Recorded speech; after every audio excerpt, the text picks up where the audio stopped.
بسم اللہ الرحمن الرحیم، السلام علیکم۔ میں اسد اللہ خان ہوں۔ پچھلے ویلاگ میں جب امریکہ کی جانب سے ماضی میں حکومتوں کی تبدیلی یا رجیم چینج آپریشنز کی بات کر رہا تھا تو آپ نے مجھے صحیح یاد دلایا اور توجہ دلائی کہ میں نے شہباز سرکار کے لانے اور عمران خان کی حکومت کے خاتمے کے لیے کیا جانے والا جو امریکہ کا آپریشن تھا اس کا تو ذکر ہی نہیں کیا۔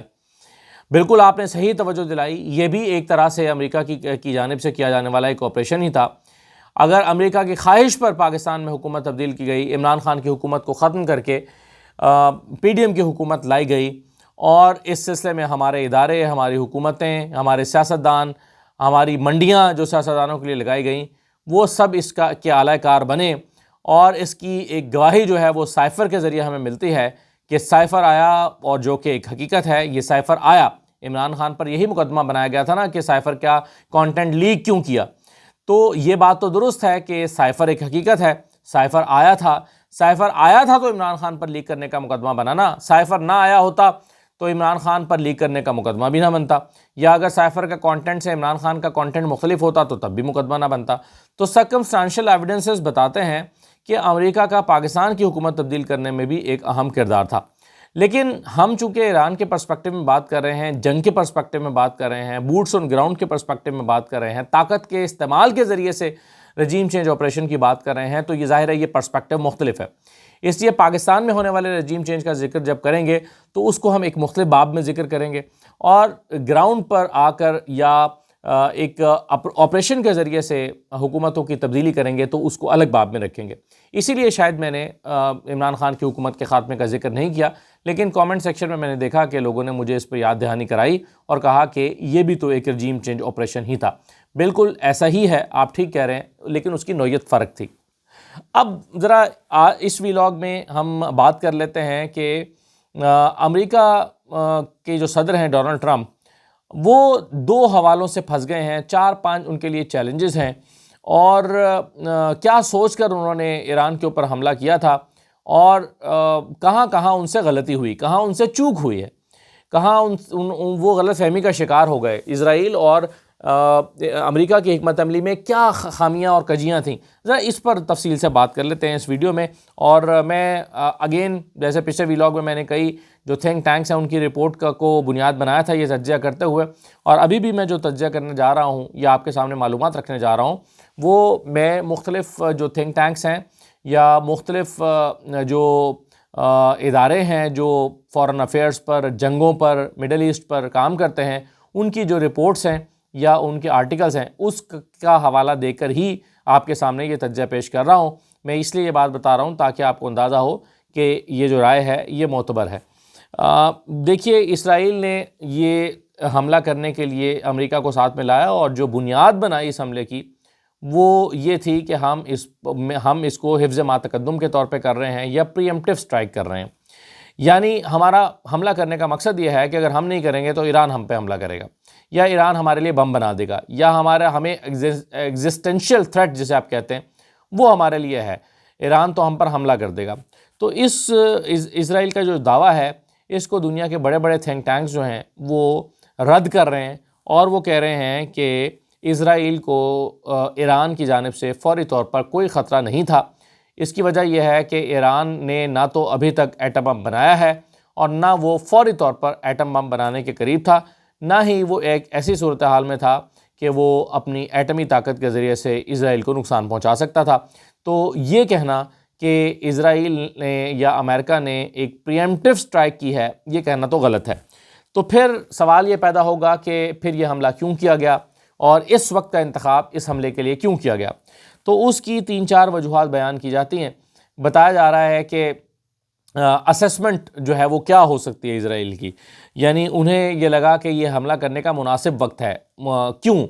اس کی 3-4 وجوہات ہو سکتی ہیں۔ ایک تو وجہ یہ ہو سکتی ہے کہ انہیں لگا ہو کہ اس وقت ایران شدید معاشی بحران کا شکار ہے، اور ظاہر ہے کسی بھی حکومت کے لیے، کسی بھی ریاست کے لیے جنگ کرنے کے لیے اس کا معاشی طاقت ہونا یا معاشی طور پر مضبوط ہونا ضروری ہے۔ تو چونکہ ایران اس وقت شدید معاشی بحران کا شکار ہے، کئی سال سے سینکشنز کی زد میں ہے، تو اس لیے ایران یہ جنگ طویل عرصے تک نہیں لڑ سکے گا، تو ایران پر حملہ کر دینا چاہیے۔ دوسری وجہ یہ ہے کہ آج کل پچھلے کچھ عرصے سے ایران میں عوام کا احتجاج بھی چل رہا تھا، اور اس کی بنیادی وجہ بھی مہنگائی اور معاشی پالیسیز ہی تھیں. یعنی خراب معیشت کی وجہ سے عوام پر جو دباؤ آیا، اس کی وجہ سے لوگوں نے وہاں پر احتجاج کیا. حالانکہ حکومت بالکل صحیح کہہ رہی ہے کہ یہ جو پالیسیاں ہیں یہ اس وجہ سے ایسی بنانی پڑی ہیں، یا اس کا امپیکٹ عوام کے اوپر اس لیے ایسا آ رہا ہے کیونکہ کئی سالوں سے امریکہ کی جو سینکشنز ہیں وہ ایران کے اوپر امپوز کی گئی ہیں، اور سینکشنز ہونے کی وجہ سے ایران جو ہے وہ اپنی معیشت کو صحیح سمت میں نہیں ڈال پا رہا، جس کا امپیکٹ عوام کے اوپر آتا ہے. تو اسی وجہ سے وہاں پر مظاہرے ہو رہے تھے. تو اسرائیل اور امریکہ کو لگا کہ چونکہ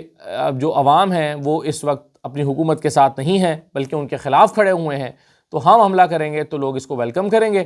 اور ویلکم کر کے وہ ہمارے ساتھ ہو جائیں گے. تبھی بار بار صدر ٹرمپ نے ایرانی عوام کو مخاطب کیا اور کہا کہ ہمارا ساتھ دیجئے، کہا کہ اپنی حکومت کے خلاف اٹھ کھڑے ہوئیے،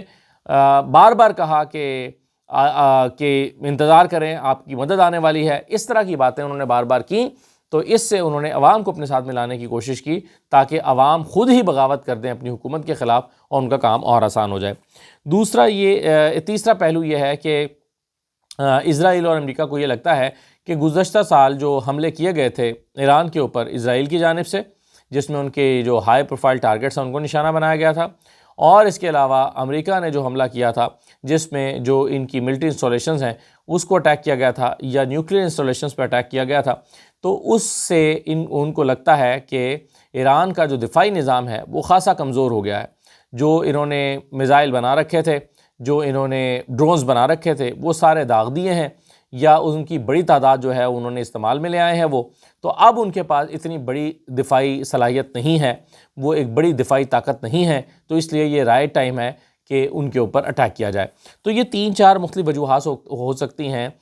جو ایران اور امریکہ اور اسرائیل کے ایران پر حملے کی وجہ بنی، اور اس وقت انہوں نے اس کا جو ہے وہ انتخاب کیا.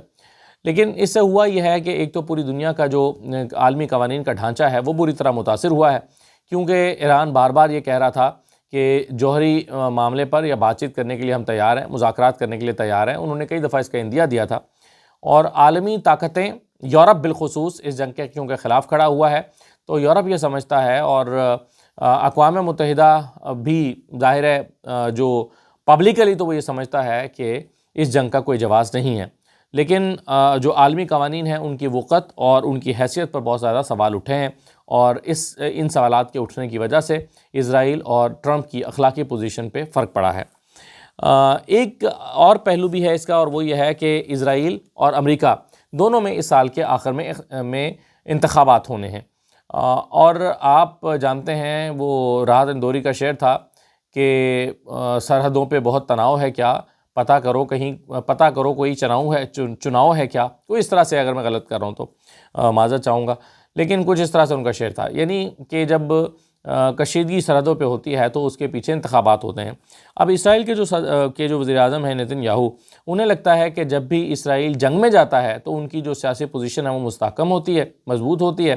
اور حماس کے خلاف جب انہوں نے کارروائی کی ہے وہ سیاسی طور پر مضبوط ہوئے ہیں. اس لیے اگر وہ ایک ایران کے خلاف جنگ میں اترتے ہیں اور اس کے مثبت نتائج حاصل کرنے میں کامیاب ہوتے ہیں تو وہ اگلا چناؤ جیتنے میں کامیاب ہو جائیں گے. تو ایک پہلو اس کا یہ بھی ہے جس کی وجہ سے اس وقت حملے کا انتخاب کیا گیا. اب لیکن یہ سب کچھ تو ہو گیا، جو اہم سوال ہے وہ یہ ہے، جو سوال پیدا ہوتا ہے وہ یہ کہ کیا ان حملوں سے، یہ جو فضائی حملے ہو رہے ہیں، ان فضائی حملوں سے کیا رجیم چینج ہو سکتا ہے؟ جو سب سے اہم سوال ہے، جو $1,000,000 کویسچن ہے، کیونکہ امریکہ یہ دعویٰ کر کے آیا ہے کہ وہ رجیم چینج کرنا چاہتا ہے. تو کیا رجیم چینج اس طرح سے فضائی آپریشن کے ذریعے رجیم چینج ہو سکتا ہے؟ بہت سارے لوگوں کا خیال ہے، ماہرین کا خیال ہے، ایکسپرٹس کی رائے یہ ہے کہ صرف فضائی آپریشن سے رجیم چینج نہیں ہو سکتا. آپ کوئی قوم اگر انٹرنلی رجیم چینج کرنے کے لیے تیار نہیں ہے، ویسے تو خیر پاکستان میں جیسا ہوا تھا، انٹرنلی یہاں کے پولیٹیشنز ہی فوری طور پر تیار ہو گئے رجیم چینج کرنے کے لیے، تو یہاں تو پھر انہیں فضائی آپریشن کی ضرورت نہیں تھی. لیکن کوئی قوم اگر تیار نہ ہو رجیم چینج کے لیے تو پھر امریکہ جو ہے وہ خود اس میں جنگ میں اترتا ہے. اب جب وہ جنگ میں اترتے ہیں تو کیا صرف فضائی آپریشن کے ذریعے ہو سکتا ہے؟ تو شواہد یہ بتاتے ہیں کہ نہیں، ایسا نہیں ہو سکتا. خالی فضائی حملوں سے تو آپ رجیم چینج نہیں کر سکتے۔ 2003 کی مثال دی جاتی ہے صدر صدام حسین کی کہ انہیں ہٹایا گیا تھا تو بوٹس آن گراؤنڈ تھے، زمین پر اترنا پڑا تھا، یہاں آئے تھے، لڑے تھے اور ان کو ہٹایا تھا۔ اسی طرح سے 2011 میں معمر قذافی ان کو بھی ہٹایا گیا۔ یا تو پھر یہ ہوتا ہے یا پھر کسی جگہ پر رجیم چینج کرنے کے لیے خانہ جنگی کو اتنی ہوا دی جاتی ہے اور باغی قوتوں کو اتنا مضبوط کیا جاتا ہے کہ حکومتیں برقرار نہیں رہتی، جیسے کہ شام میں ہوا۔ بشار الاسد کے رجیم چینج کرنے کے لیے امریکہ تو براہ راست نہیں اترا، اسرائیل براہ راست تو نہیں اترا، لیکن باغیوں کو اتنا سپورٹ کیا گیا، اتنے ہتھیار دیے گئے، اتنی طاقت دی گئی کہ ان کے سامنے پھر بشار الاسد کی جو فورسز ہیں وہ کھڑی نہیں ہو سکیں، اور ہم نے دیکھا کہ بشار الاسد وہاں سے چلے گئے، رجیم چینج ہو گیا۔ تو دو ہی طریقے ہیں، یا آپ زمین پر اترتے ہیں خود اپنی فورسز کو لے کر، یا وہاں پر موجود جو پہلے سے فورسز ہوتی ہیں ان کو آپ اتنا ایکوپ کرتے ہیں، اتنی طاقت دیتے ہیں کہ وہ آپ کی رجیم چینج کا باعث بن جاتی ہیں۔ بنگلہ دیش کی مثال ہمارے سامنے ہے، وہاں پر جو خانہ جنگی کرنے والی قوتیں تھیں، یعنی جو بنگلہ دیش میں آزادی کی جنگ لڑنے والے لوگ تھے، ان کو انڈین فورسز نے اتنا سپورٹ کیا، انڈیا نے اتنا سپورٹ کیا کہ وہ پاکستانی فورسز کے خلاف کھڑے ہو گئے۔ یا دوسری مثال آپ یہ بھی لے سکتے ہیں کہ پاکستان میں جب پرویز مشرف کے دور میں دہشت گرد اتنے طاقتور ہو گئے تھے، دہشت گرد گروپس، کہ وہ سوات میں آ کے انہوں نے تقریباً حکومت ختم کر دی تھی۔ سوات میں تو میں نے خود اپنی آنکھوں سے دیکھا ہوا ہے، حکومت پاکستان کی ریٹ ختم ہو گئی تھی، اور اگر ان کے خلاف بڑے پیمانے پر آپریشن نہ ہوتا تو بڑھتے وہ اسلام آباد تک پہنچ جاتے۔ تو اگر وہ اسلام آباد پہنچ جاتے اور وہ قبضہ کر لیتے تو پھر ہم اسے بھی ایگزامپل کے طور پہ، خدا نخواستہ اگر ایسا ہوتا، اللہ نہ کرے کبھی ایسا ہو، لیکن اگر ایسا ہو تو پھر ہم اس کو بھی ایگزامپل کے طور پہ سمجھ سکتے ہیں کہ یہ بھی انٹرنیشنل فورسز کی دہشت گردوں یا خانہ جنگی کرنے والی فورسز یا باغی فورسز جو ہیں ان کے ذریعے کرایا جانے والا رجیم چینج ہے۔ تو اس طرح سے جو ہے وہ ہوتا رہا ہے۔ اچھا، اب یہاں پر کیا صورتحال ہے؟ یہاں پر یہ ہے کہ امریکہ اور اسرائیل کے ایران پر میں آن گراؤنڈ اترنے یا بوٹس آن گراؤنڈ جسے آپ کہتے ہیں وہ ہونے کا امکان بھی نہیں ہے، اور رجیم چینج بھی ایک مشکل مرحلہ دکھائی دیتا ہے۔ اب سوال یہ پیدا ہوتا ہے کہ اگر رجیم چینج ہو بھی جائے تو کیا امریکہ کی من مرضی کی حکومت قائم ہو سکتی ہے؟ تو اس کا جواب بھی ماہرین کا خیال ہے کہ نہیں میں ہے۔ اس کی وجہ یہ ہے کہ اگر یہ حکومت گر بھی گئی، فرض کیجئے یہ اسلامی انقلاب کی حکومت چلی بھی گئی، تو بھی دور دور تک کوئی لبرل جو پارٹی ہے وہ زمین پر نظر نہیں آ رہی کہ جو امریکہ کی مدد سے حکومت بنانے کی پوزیشن میں ہو۔ یعنی کوئی ایسی جماعت، آپ شاہ کی بات کر لیں، شاہ کا جو صاحبزادے ہیں رضا شاہ پہلوی کے، وہ اس پوزیشن میں نہیں ہیں، یا ان کی گراؤنڈ پہ اس طرح کی کوئی ان کا آپشن ہی موجود ان کے لیے نہیں ہے کہ وہ آ کر حکومت سنبھال لیں، یعنی وہ بہت 3 میں ہے نہ 13 میں ہے۔ تو اگر یہ حکومت گر بھی گئی تب بھی اس بات کا امکان نہیں ہے کہ کوئی لبرل پارٹی جو ہے وہ آ کر یہاں پر حکومت قائم کرنے میں کامیاب ہو جائے گی۔ گراؤنڈ پہ ایسی کوئی جماعت موجود ہی نہیں ہے جو امریکی عزائم کے خاکے میں رنگ بھر سکے، تو یہاں بھی ایک امریکہ کے لیے مشکل ہے۔ اب دوسری بات یہ ہے کہ ایران کی جو رٹ ہے اپنے شہریوں کے حوالے سے، انٹرنل رٹ ہے، وہ بھی بڑی مضبوط ہے۔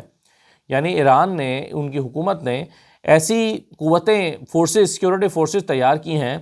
جن کی اپنی گورنمنٹ کے اوپر یعنی اپنے لوگوں کے اوپر ایک پوری رٹ وہ قائم کر سکتے ہیں۔ یعنی کوئی قانون بنواتے ہیں تو اس کو نافذ کر سکتے ہیں، احتجاج ہوا ہے تو اس احتجاج کو ناکام بنانے کے لیے لوگوں کو شوٹ بھی کر سکتے ہیں۔ یعنی اپنے رٹ کو اسٹیبلش کرنے کے لیے ان کے پاس ایک طاقت موجود ہے، اور کامیابی سے گراؤنڈ کے اوپر وہ اپنی رٹ اسٹیبلش کر سکتے ہیں۔ اس لیے اس بات کا بھی امکان نہیں ہے کہ جو مظاہرین ہیں وہ امریکہ کی شہ سے اتنے طاقتور ہو جائیں گے کہ وہ حکومت کی تبدیلی کا باعث بنے۔ فی الحال اس کے بھی امکانات دکھائی نہیں دیتے۔ یہ ساری رپورٹ جن کے میں حوالے دے رہا ہوں، یہ مغربی قوتوں نے لکھی ہیں، انہی اداروں کی، میں یہ مڈل ایسٹ کے اداروں کی یا ایرانی تھنک ٹینکس کی رپورٹ آپ کے سامنے نہیں رکھ رہا۔ یہ امریکی اور برطانوی اداروں کی رپورٹس ہیں جن میں یہ سارے حوالے دیے گئے ہیں۔ تو ایران کے اندر وہ کہتے ہیں کہ اس طرح سے جو شہری ہیں ان کے اپنی حکومت کے خلاف کامیاب ہو جانے کے بھی امکانات نہیں ہیں۔ اگر وہ اس کو تبدیل کرنا بھی چاہیں، مان بھی لیا جائے کہ وہ امریکہ کی بات مان لیتے ہیں، تو بھی شاید جب تک سیکیورٹی فورسز حکومت کے ساتھ کھڑی ہیں تب تک وہ عوام کو کامیاب ہونے نہیں دے سکتے۔ دوسرا یہ ہے کہ امریکہ کو جلد ہی اس بات کا اندازہ ہو جائے گا کہ صرف خامنئی کو مار دینے سے ان کے مقاصد حاصل نہیں ہو سکتے۔ اس کی وجہ کیا ہے؟ یہ بڑا ایک امپورٹنٹ تھیسس ہے۔ دیکھیں، امریکہ سے ایک بڑی چوک ہوئی ہے۔ امریکہ اور اسرائیل نے پچھلے کچھ عرصے میں کچھ تجربات کیے ہیں۔ مثال کے طور پہ انہوں نے حزب اللہ کے خاتمے کے لیے اس کی لیڈرشپ کو مارا، نمبر 1، نمبر 2، نمبر 3۔ انہوں نے حزب اللہ کی لیڈرشپ کو مار دیا، حزب اللہ کمزور ہو گئے۔ حماس میں بھی یہ کیا، حماس کی لیڈرشپ کو چن چن کا نشانہ بنایا، حماس کو بھی انہوں نے اپنے طور پر کمزور کر لیا۔ انہیں لگا کہ یہ تو ایک فارمولہ ہاتھ آ گیا ہے، اگر آپ ٹاپ لیڈرشپ کو مار دیں، نمبر 2، نمبر 3، نمبر 4 کو اگر آپ ہلاک کر دیں یا شہید کر دیں تو آپ کے لیے کام آسان ہو جاتا ہے۔ لیکن امریکہ سے ایک بڑی چوک یہ ہوئی ہے، فرق یہ ہے کہ اس سے پہلے انہوں نے یہ فارمولہ جو لگایا ہے وہ مسلح تنظیموں کے خلاف یا مسلح گروہوں کے خلاف لگایا ہے یا اسلامی تنظیموں کے خلاف لگایا ہے۔ وہ حزب اللہ تھی، وہ حماس تھی، وہ دیگر جماعتیں ہو سکتی ہیں، ان کے خلاف یہ فارمولہ لگایا ہے۔ لیکن ایک حکومت کے خلاف جس کا ایک پراپر سٹرکچر موجود ہے، اس کے حوالے کے خلاف اس نے یہ فارمولہ نہیں اپنایا۔ تو یہاں پر جو ہے وہ یہ ریاست پر حکومت کرنے والی ایک طاقت ہے۔ یہاں پر اگر آپ ٹاپ لیڈرشپ کو نشانہ بنا دیں گے تو نمبر 2 آئے گا، نمبر 3 آئے گا، کیونکہ اس کے ہاتھ میں پھر ریاست کا ڈھانچہ ہوگا۔ یہ جماعت نہیں ہے کہ آپ نے 2 لوگوں کو اوپر سے مار دیا، 3 لوگوں کو مار دیا تو ڈھانچہ کمزور ہو جائے گا۔ یہ حکومت ہے، اس میں جو بھی آپ آئے گا، جو بھی نیچے سے بھی لا کے اوپر بٹھایا جائے گا، اس کے پاس ریاستی اداروں کی قوت ہوگی، اس کے نیچے آرمی ہوگی، پاسداران انقلاب ہوگا، اس کے پاس سیکورٹی فورسز ہوں گی، تو وہ اپنی پاورز کو ایکسرسائز کر سکتا ہے، چاہے وہ کمزور آدمی ہی کیوں نہ ہو یا اتنا یا جو خامنائی صاحب تھے ان کے مقابلے کا لیڈر ہی نہ بھی ہو، تو بھی جو ہے وہ وہاں پر ایک سٹرکچر اس طرح کا موجود رہے گا۔ پھر ایک مفکر نے اپنی رائے یہ دی ہے، وہ کہتے ہیں کہ ڈونلڈ ٹرمپ نے اپنی کتاب میں لکھا ہے آرٹ آف ڈیل کے بارے میں کہ آرٹ آف ڈیل جو ہے یہ بڑی امپورٹنٹ چیز ہوتی ہے، اور انہوں نے زندگی میں ہمیشہ اس کا استعمال کیا، اور وہ کہتے ہیں کہ یہ بڑی خوبی ہوتی ہے۔ انہوں نے لیکن کچھ عرصہ پہلے آپ کو یاد ہوگا کہ ڈونلڈ ٹرمپ نے پاسداران انقلاب کو بھی ایک ڈیل آفر کی تھی اور کہا تھا کہ ہتھیار ڈال دیں تو آپ کو استثناء مل جائے گا، کچھ نہیں کہا جائے گا، کسی کو نہیں مارا جائے گا، ہتھیار ڈال دیں، اور اگر آپ نہیں ڈالیں گے تو آپ کو موت ملے گی۔ یعنی انہوں نے آرٹ آف ڈیل جو ہے ان کو جو وہ اپنے کاروبار میں استعمال کرتے رہے ہیں ڈونلڈ ٹرمپ، انہیں لگتا ہے کہ وہ اسی آرٹ آف ڈیل کو استعمال کرتے ہوئے اس معاملے کو بھی ٹیکل کر سکتے ہیں۔ اور یعنی ٹرمپ کا ماننا یہ ہے کہ سیاست اور روزمرہ کی زندگی میں جو سب سے اہم چیز ہے وہ لین دین ہے، وہ ڈیل ہے، وہ بزنس ہے۔ لیکن اس فارمولے کو جب انہوں نے ایران کے اوپر لگایا ہے تو ایک چیز کو انہوں نے نظر انداز کیا ہے، وہ یہ ہے کہ نظریہ اور عقیدہ جو ہے وہ ایک بڑی طاقت ہوتا ہے۔ نظریے اور عقیدے کو انہوں نے یہاں پر کیلکولیٹ نہیں کیا۔ یعنی آپ یہ دیکھیں نا کہ شہادت کا ایک تصور موجود ہے، اور جھک جائیں گے، شہید ہو جائیں گے، جھکیں گے نہیں۔ دوسری بات یہ ہے کہ عوام کے اندر، میں پہلے بھی عرض کر چکا ہوں کہ ایرانی لوگوں کے اندر ایک نیشنلزم موجود ہے، نیشنلزم، اور وہ جو نیشنلزم ہے اس کا کوئی توڑ نہیں ہے۔ یعنی وہ امریکہ کے خلاف 47 سال سے نعرے لگا رہے ہیں، مرگ بر امریکہ، مرگ بر امریکہ، اور امریکہ کو یہ بات تنگ کرتی ہے، پریشان کرتی ہے کہ ہمارے خلاف 47 سال سے مرگ بر امریکہ کے نعرے لگائے جا رہے ہیں، یعنی امریکہ مرد آباد تو لگا رہے ہیں۔ اب امریکہ کی مدد وہ کیسے لے سکتے ہیں؟ ان کی گھٹی میں ہی شامل نہیں ہے۔ تو امریکہ نے، یعنی ڈونلڈ ٹرمپ نے یہ بات نظر انداز کر دی ڈیل آفر کرتے ہوئے کہ بھائی یہ نظریے اور عقیدے کے طور پر کھڑی ہوئی قوم ہے، ان کے ساتھ اس طرح سے ڈیل نہیں کی جا سکتی۔ یہ وہ طاقت ہے جس کے عوض ڈیل آفر کرنا، ڈونلڈ ٹرمپ نے جو کی ہے، یعنی نظریے اور عقیدے کی طاقت کی میں بات کر رہا ہوں، یہ وہ طاقت ہے جس کے مقابلے میں کوئی ڈیل آفر کرنا میرا خیال ہے احمقانہ بات ہے، اور ڈونلڈ ٹرمپ نے یہ احمقانہ بات کی ہے۔ اور اب جو ڈونلڈ ٹرمپ نے ایک جوا کھیلا ہے بنیادی طور پر، یعنی انہوں نے کیا کیلکولیٹ کر کے یہ موو لی ہے، جو ایران کے خلاف حملہ آور ہوئے ہیں، کیا انہوں نے اس کی جو ہے وہ انہوں نے کیلکولیٹ کیا ہے اس سارے معاملے کو؟ دیکھیں، اگر ٹرمپ جو ہے وہ صرف فضائی حملوں کے ذریعے رجیم چینج کرنے میں کامیاب ہو جاتے ہیں تو ظاہر ہے پھر تو وہ ایک ایسی تاریخ رقم کر دیں گے اور اسے تاریخی کامیابی قرار دیں گے کہ دیکھو پہلی مرتبہ صرف فضائی حملوں کے ذریعے سے رجیم چینج ہو گیا، اور اس کے بعد ان کے پاس اگرچہ کوئی مستحکم پلان فرض کریں نہ بھی ہو کہ اب کیا کرنا ہے، رجیم چینج ہو گیا اس کے بعد کیا کرنا ہے، اگر کوئی پلان نہیں بھی ہے تو بھی وہ اس کو اپنی کامیابی قرار دے کر اپنے سیاسی فائدے کے لیے استعمال کر لیں گے۔ لیکن اگر یہ فوجی حملہ ناکام رہتا ہے، اگر وہ اس میں ناکام ہو جاتے ہیں، رجیم چینج نہیں ہو پاتا، یا خطے میں بڑے پیمانے پر آگ لگ جاتی ہے، یا ایک ایسی جنگ چھڑ جاتی ہے جس میں امریکہ کا لمبے عرصے تک کے لیے رہنا مجبوری بن جاتا ہے، یعنی 4-5 ملکوں کے درمیان اب لڑائی ہو رہی ہے اور امریکہ یہاں سے بھاگ نہیں سکتا چھوڑ کے، جنگ میں 5-6 ریاستوں کو چھوڑ کے بھاگ نہیں سکتا، جنگ میں رہنا امریکہ کی مجبوری بن جاتی ہے، تو یقیناً اس سے ایک تو ڈونلڈ ٹرمپ کی ساکھ کو بہت نقصان پہنچے گا، اور دوسرا ان کا جو اس سال کے اینڈ میں مڈ ٹرم الیکشن ہونے جا رہا ہے وہ بھی اس سے بھی وہ ہاتھ دھو بیٹھیں گے، اور پھر اگر ڈونلڈ ٹرمپ اس جنگ سے کچھ لاشیں اٹھا کر گھر لے گئے تو اس سے بھی ان پر بڑا دباؤ آئے گا۔ تو اور آپ کو یاد ہوگا جب وہ ایران پر حملہ کرنے والے تھے انہوں نے یہ اشارہ بھی دیا تھا کہ اس مشن میں ان کے ہیروز کی جانیں جا سکتی ہیں، یہ انہوں نے کہا بھی تھا، ذہنی طور پر تیار بھی کیا تھا، لیکن اس کے باوجود بھی ان کو اس کا بہت ایک نیگیٹو امپیکٹ ان کی سیاسی ساکھ پر آئے گا۔ اس کے علاوہ جو ٹرمپ کے لیے جو بڑے 4 چیلنجز ہیں وہ میں آپ کے سامنے رکھ دیتا ہوں آخر میں۔ ڈونلڈ ٹرمپ یہ کہتے ہیں، ڈونلڈ ٹرمپ کے جو چیلنجز ہیں، ایک تو یہ ہے کہ اس مشن کو جلد از جلد مکمل کرنا، اپنے اہداف کو حاصل کرنا اور یہاں سے نکل جانا، یہ ایک بڑا چیلنج ہے۔ رجیم چینج کرنا، جلدی سے جلدی اپنی کارروائی کو مکمل کرنا اور نکلنا۔ دوسرا یہ ہے کہ خود کو طویل مدتی جنگ سے بچانا، یہ ان کے لیے ایک بڑا چیلنج ہے اس میں کہ لمبے عرصے کے لیے وہ جنگ میں نہ دھکیلیں خود کو۔ خطے کے حالات کو معمول پر رکھنا، کیونکہ اس وقت مڈل ایسٹ میں UAE میں ایک بڑی بے چینی کی کیفیت ہے، دبئی میں بڑی بے چینی کی کیفیت ہے، دبئی کی تو وہ کہتے ہیں نا بری حالت ہے، قطر میں لوگ بڑے بے چین ہیں، بحرین میں، کویت میں، تو ان سب جگہوں پر لوگ جو ہیں وہ پریشان ہیں۔ تو خطے کے حالات کو معمول پر رکھنا یہ ڈونلڈ ٹرمپ کے لیے ایک بڑا چیلنج ہے، اور اپنے مڈ ٹرم الیکشن کو بچانا جو نومبر میں ہونے جا رہے ہیں ان کو بچانا، سیو کرنا، یہ بھی ایک بڑا چیلنج ہے ڈونلڈ ٹرمپ کے لیے۔